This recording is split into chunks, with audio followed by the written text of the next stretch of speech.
कहानी का नाम है कब्रिस्तान की कॉलोनी। ये बात है 1990 के आसपास की। वो समय जब ना मोबाइल थे, ना इंटरनेट और ना ही रात में जागते शहर।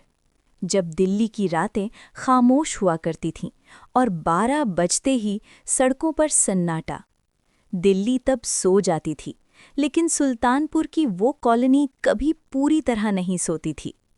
दिल्ली पुलिस की ये सरकारी कॉलोनी लगभग 300 क्वार्टरों में फैली हुई थी। बाहर से देखने पर ये एक आम सी कॉलोनी, लेकिन इसके नीचे दबा था एक पुराना कब्रिस्तान। जब कॉलोनी बनाई गई तब कई कब्रें तोड़ी गईं, कई को आधा ही हटाया गया। लोगों का कहना था कि कुछ कब्रें तो आज भी जमीन के नीचे वैसी ही हैं। स्थानीय मजदूरों ने उस समय कहा, साहब, यहाँ रात को खुदाई मत कराइए, पर किसी ने नहीं सुना।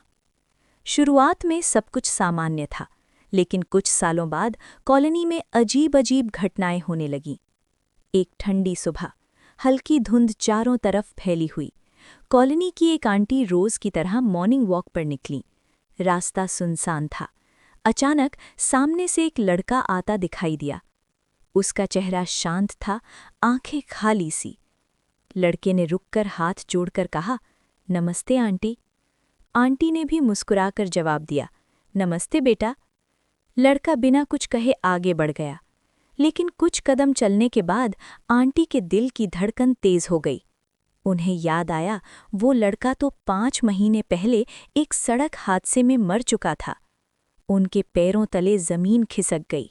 उन्होंने पीछे मुड़कर देखा, वहां कोई नहीं, सिर्फ ठंडी हवा और कब्रिस्तान की ओर जाती एक पगडंडी। उस दिन के बाद आंटी कई दिनों तक बीमार रहीं। कुछ ही दिनों बाद दूसरी घटना हुई। एक और आंटी अपने कमरे में थीं। शाम ढल चुकी थी। कमरे में पीली रोशनी जल रही थी। वे ड्रेसिंग टेबल के सामने खड़ी होकर बाल संवार रही थीं। अचानक उन्हें महसूस हुआ जैसे कमरे का तापमान गिर गया हो।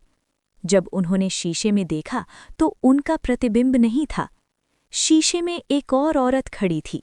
उसके बाल बिखरे हुए थे, चेहरा पीला, आंखें काली, और वो सीधे उन्हें घूर रही थी। आंटी ने पलटकर पीछे देखा। कमरा खाली था। जैसे ही उन्होंने फिर शीशे की तरफ देखा, उस औरत का चेहरा और पास आ चुका था। उसकी आंखों से जैसे खून टपक रहा हो।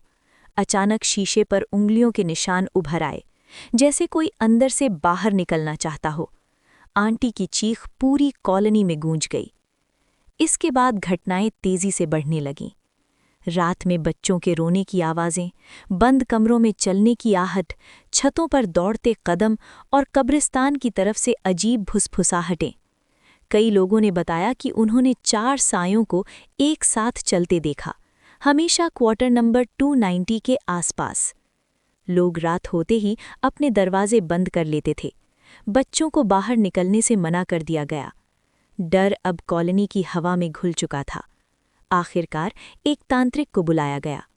उसने कॉलोनी में कदम रखते ही कहा, ये जगह शापित है, यहाँ 4 आत्माएं भटकी हुई हैं। तांत्रिक ने बताया कि ये आत्माएं उन लोगों की हैं जिनकी कब्रें तोड़ दी गई थीं। रात के समय वो क्वार्टर 290 में इकट्ठा होती हैं और फिर कॉलोनी में फैल जाती हैं। उसने उपाय बताया। कॉलोनी के दोनों गेटों पर दूध से लकीर खींची जाए और पूरी कॉलोनी में माता का जागरण कराया जाए। जिस रात जागरण हुआ उस रात आसमान में बादल घिरे थे। हवा तेज थी।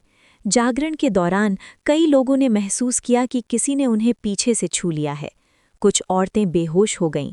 एक आदमी ने दावा किया कि उसने 4 सायों को दूध की लकीर के पास तड़पते हुए देखा। सुबह होते ही सब शांत हो गया। उस दिन के बाद घटनाएं बंद हो गईं। कॉलोनी फिर से सामान्य हो गई। लेकिन आज भी कुछ लोग मानते हैं कि ये सब सच में आत्माओं का कहर था, जबकि कुछ कहते हैं ये सब जागरण के लिए रचा गया डर था और कई लोगों ने इसमें पैसे बना लिए। पर एक बात तय है, आज भी क्वार्टर नंबर 290 खाली पड़ा है और रात के समय वहां से गुजरने वाली हवा अब भी कुछ कहती हुई महसूस होती है, क्योंकि कुछ आत्माएं जागरण से नहीं जाती, वो बस छुप जाती हैं।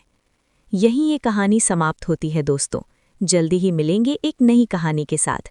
तब तक हंसते रहिए, मुस्कुराते रहिए और हाँ, इस चैनल को सब्सक्राइब करना मत भूलिएगा।